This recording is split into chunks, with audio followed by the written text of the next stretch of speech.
বিয়ের পর ছেলেরা বদলে যায় না, বদলে যায় তার জীবনের দায়িত্ব।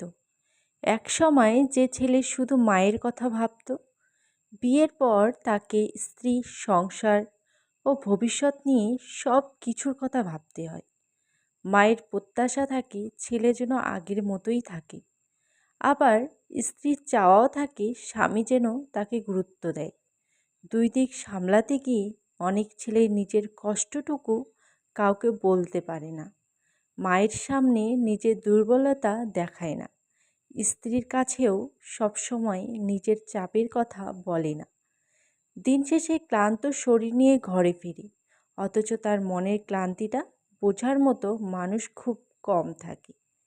সে আসলে বদলে যায়নি, শুধু তার জীবনে দায়িত্ব বেড়েছে আর নিজের জন্য সময় কমে গেছে।